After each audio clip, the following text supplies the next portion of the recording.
I was knee-deep in trash behind a busted-up mansion at 7 in the morning. Yeah, real glamorous stuff. When my life flipped so hard, I still don't fully believe it happened. Like, picture this. Cold air biting your skin, your hands covered in grime, digging through somebody else's leftovers, hoping to find something you can fix, flip, and sell just to eat that day. That was me. Sophia Hartfield, 32, divorced, dead, broke, and yeah, technically homeless. I was holding this broken chair leg, thinking maybe I could sand it down, stain it, make a few bucks, when I hear heels clicking behind me. Not the cheap kind either. No, these were money heels. I turn around and there she is. Sharp suit, perfect posture, the kind of woman who doesn't end up in alleys like this unless she's got a reason. She looks at me like she's scanning a file. "Excuse me, are you Sophia Hartfield?" Now I'm standing there looking like I lost a fight with a garbage truck, holding literal trash, and I just laugh. Yeah, that's me. If you're here to take something back, congrats. This chair leg is all I got. She doesn't laugh. She smiles. "My name is Victoria Chen.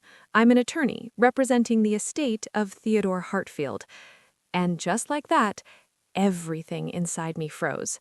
Theodore Hartfield, my great-uncle, the man who raised me after my parents died, the man who taught me how to see buildings not as walls but as living things, the man who cut me off 10 years ago when I chose a man over my future.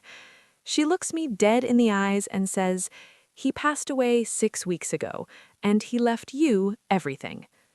Everything. That word didn't even make sense. Like, what do you mean, everything? I hadn't spoken to him in a decade. I disappointed him, walked away from everything he believed I could be. And now you're telling me he left me his entire legacy? Yeah, didn't add up. But Victoria wasn't playing. We got in this black Mercedes, first time I'd sat in something that clean in months, and she starts breaking it down.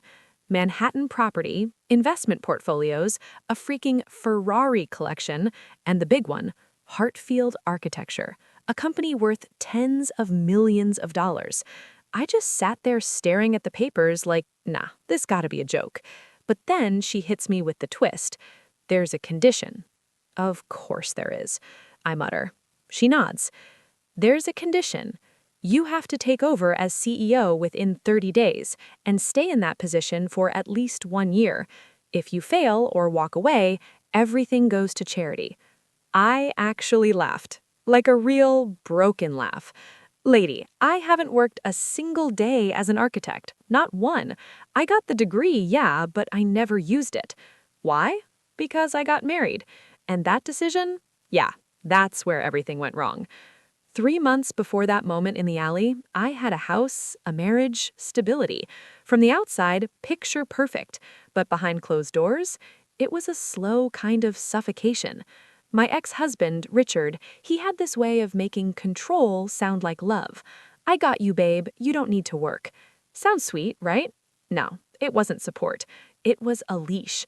Every time I tried to step into my career, something got in the way.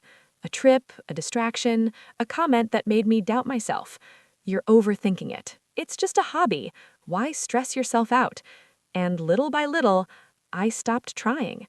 Not because I wasn't capable, but because I started believing maybe he was right. And then one day, I found out he was cheating. Yeah, all that "I provide for us" energy, turns out it came with a side of betrayal. The divorce? Ugly. He had top-tier lawyers. I had hope. Guess who won? He kept everything. House, money, cars. I walked away with a suitcase and a reality check.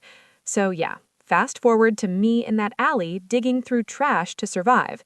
And now suddenly, I'm being told I could run a multi-million-dollar company. Wild, right? But here's the thing. Somewhere deep inside me, that girl who used to sketch buildings at 2 a.m., the one my uncle believed in, she wasn't dead, just buried. And for the first time in years, I felt her breathing again. So I looked at Victoria and said, "I'll do it." No hesitation, no overthinking, just done. Because what did I really have to lose? I was already at rock bottom. The next morning, I'm on a private plane to Manhattan. Yeah, private plane. Life went from dumpster diving to skyline views in like 24 hours. Make it sense. We land in Manhattan and she takes me to this brownstone, and I swear it looked like something out of a dream. Classic on the outside, modern on the inside. Clean lines, bold design, everything intentional. It felt alive. And then it hit me. This wasn't just a house. This was him, my uncle, his mind, his vision, his legacy. And somehow he left it all to me. Inside, I meet Margaret, the housekeeper who basically helped raise me. She hugs me like no time has passed. And then she says something that messed me up completely. He built a studio here for you 8 years ago. 8 years. We weren't even speaking. And still, he believed I'd come back. Man, I didn't even believe in myself like that. That night, I stood in that studio, my studio, and I realized something real heavy. I didn't just inherit money, I inherited expectation, responsibility, and a second chance I didn't think I deserved. The next day, board meeting. And let me tell you, walking into that room, 8 suits staring at me like I didn't belong there. And honestly, they weren't wrong. But I wasn't about to let them smell fear. So when they questioned me, I didn't shrink. I didn't apologize. I stepped up. Pulled out my old designs, the ones I'd been working on in silence for years, and I said, I may not have experience running a firm, but I've been an architect my whole life. I just didn't get the chance to prove it. And in that moment, something shifted. Not just in them, in me. For the first time in years, I stopped asking for permission to exist. And yeah, half of them still doubted me, but the other half, they saw it, the fire. And that was enough. Because sometimes you don't need everyone to believe in you, just the right people. And maybe, just maybe, yourself. That was the beginning. Not the glow-up, not the success, just the moment I stopped being the version of me that life broke and started becoming the one it couldn't. And trust me, what came next? Way crazier than anything that happened in that alley. So yeah, that boardroom moment, that wasn't the victory. That was just the warning shot. Because stepping into power is one thing. Holding it? Whole different game. The first week running Hartfield Architecture felt like being thrown into the deep end without knowing how to swim, and realizing everyone's watching to see if you drown. Emails, meetings, clients, deadlines, and underneath all that, doubt. Not just theirs, mine too. See, imposter syndrome hits different when you know you skipped 10 years of real-world experience. But here's what they didn't know. I never stopped learning. Even when I wasn't allowed to work, I studied. Late nights, online lectures, sketchbooks filled with designs nobody ever saw. So while they saw someone inexperienced, I knew I wasn't starting from zero. I was starting from hidden. And then there was Jacob Sterling, senior partner. Sharp mind, calm energy, the kind of guy who doesn't waste words. At first, I thought he was just another person waiting for me to mess up. But nah, he surprised me. Instead of challenging me, he backed me. Quietly, consistently. Don't try to be Theodore, he told me one night while we were reviewing project files. Be the architect he believed you could become. That line? Yeah, it stuck. Because I realized something. I didn't need to fill my uncle's shoes. I needed to build my own. But not everyone was rooting for me. There's always that one guy, right? For me, that was Carmichael. Old school, power-hungry, been at the firm forever. The type who thinks authority comes from time served, not vision. He started small, undermining decisions, sending emails behind my back, trying to make me look like I didn't know what I was doing. And for a second, that old version of me, the one Richard created, she almost showed up again. The one who second-guesses herself. The one who shrinks. But nah, not anymore. I shut that down real quick. Because I learned something the hard way. If you don't stand up for yourself, people will sit you down. So I pushed back. direct, clear, no apologies. And yeah, it made things tense, but it also made something else clear. I wasn't here to play CEO. I was the CEO. Then came my first real test. Big client, massive project, the kind that could either cement my position or expose me. I had everything ready. Presentation polished, designs locked in, and right before the meeting, my files got corrupted. Gone. Just like that. Now tell me, that's not sabotage.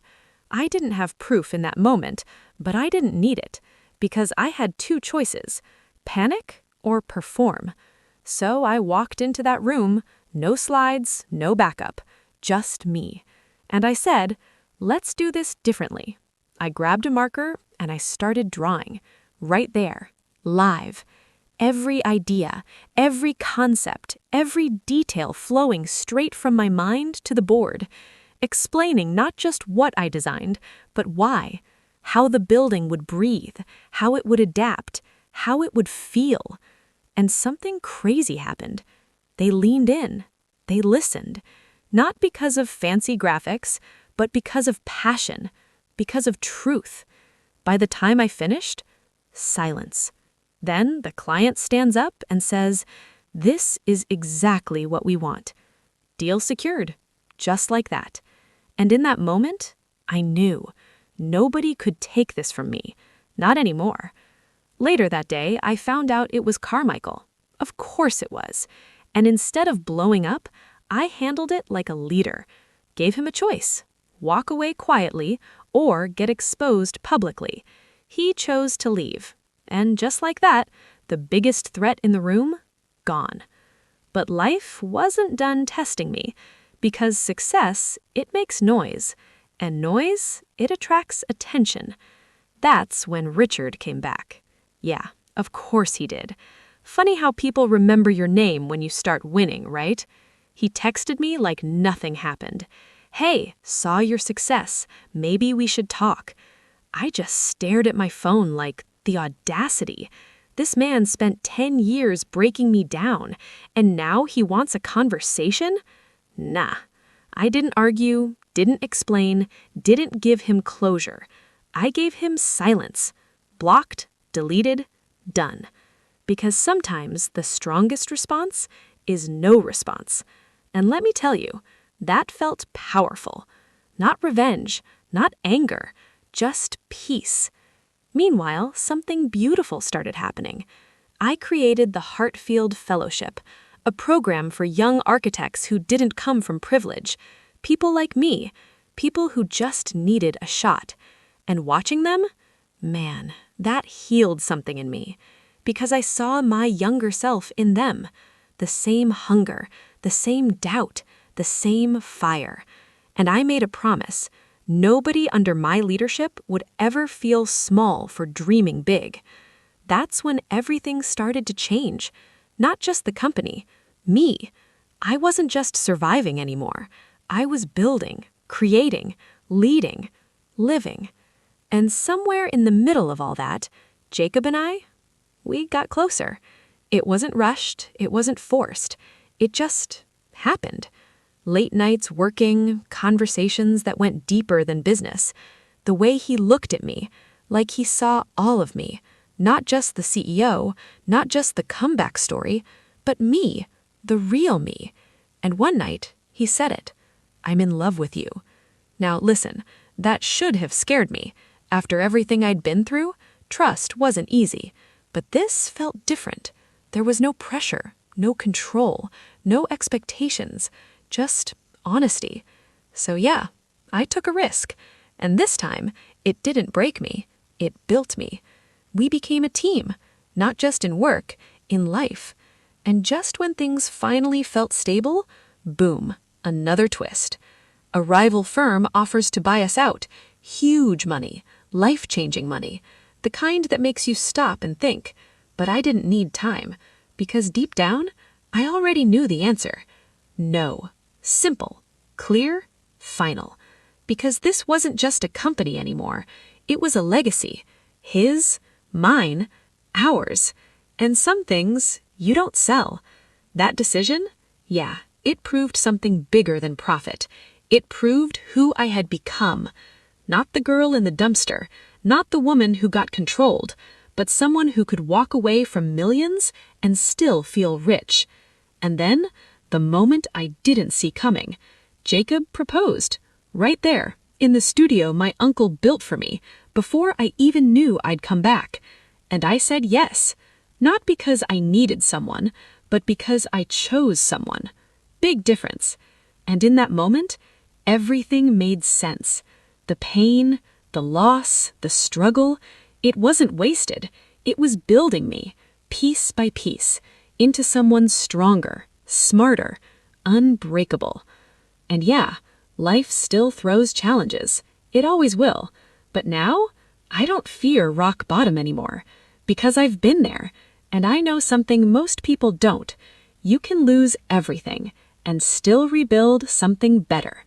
So if you're listening to this right now and you feel stuck, broken, like life knocked you down too hard, hear me when I say this. You're not done. You're just in the middle of your story. And trust me, the comeback is gonna be louder than the fall. That's my story.